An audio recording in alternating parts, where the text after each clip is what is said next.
Hello viewers, 4DIYers here with another video for everyone. In this video here I'll be showing you how to replace the front sway bar links on a Mazda CX-9 all-wheel drive. This is a 2015 model, so this applies to the first generation, but a similar procedure can possibly be applied to other generations as well as other SUV models from Mazda. A big shout out to the Wrench Monkey for sending out the parts for the replacement. Be sure to check them out. I'll link to their website and the parts used in this video will be included in the video description. They are a Canadian-based company that offers high-quality parts with great prices. Worn or broken sway bars will cause clunking or reduce your handling performance. If broken, you will notice an increase in body roll when cornering. First, start by elevating the one side of the vehicle, then remove the wheel. This requires a 21mm socket for the lug nuts. Make sure you have a jack stand under the vehicle as a safety. First is starting with the driver's side. Using a wrench, hold the threaded stud of the sway bar in place. Then, using a ratchet and a socket, remove the nut. There is plenty of objects where we can wedge the wrench in place, so it makes it a little easier to remove the nut and prevents the threaded stud from spinning. It doesn't matter if you start with the top or bottom. Remove the nut. Then do the same for the opposite side.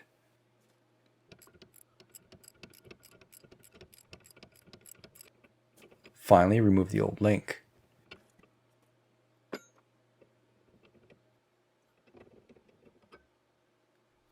Here's the new replacement. As mentioned earlier, the replacement parts were provided by the wrenchmonkey.ca. Be sure to check them out.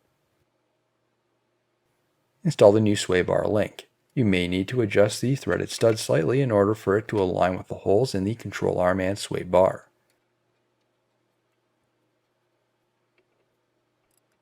Then install the nuts. Use the wrench to lock that threaded stud in place, just like the removal, and tighten the nut. Do the same for the opposite side. The torque specifications for both of these nuts is 45 foot-pounds or 61 newton meters. This is a serviceable sway bar link as shown by the grease nipple, so it's a good idea to give each pivot one pump of grease. Finally, the wheel can be installed. Make sure the hub faces are clean and free of any debris.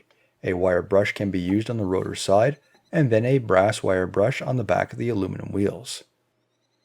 Put the wheel in place. The torque specification for the lug nuts is 90 foot-pounds or 122 newton meters.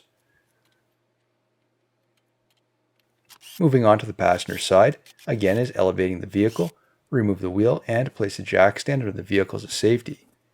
This side is different and I will be providing additional angles. This style sway bar link uses an Allen wrench to hold the threaded stud in place instead.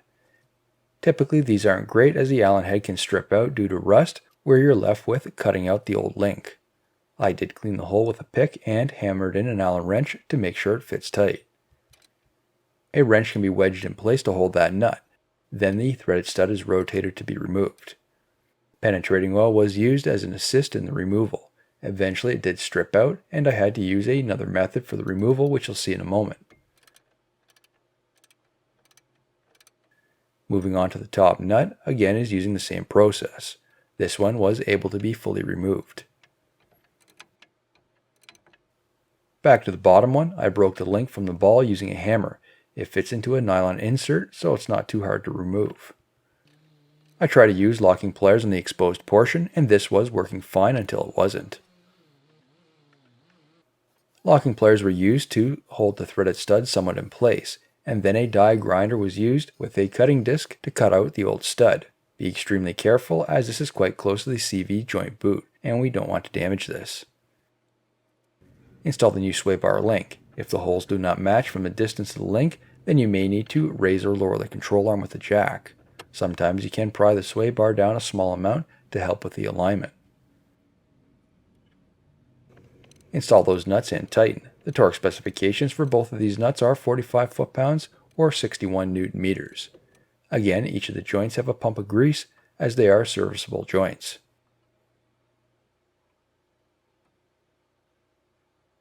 Finally is ensuring those hub faces are clean on the rotor and on the back side of the wheel. Install the wheel and lug nuts. The torque specifications for the lug nuts is 90 foot-pounds or 122 newton meters. Now you are officially done. New videos released every week on my channel. Be sure to hit that thumbs up button, it's a huge help to me, and leave a comment below if you found this tutorial helpful. If you're not a subscriber, be sure to also hit the subscribe button. Thank you for watching.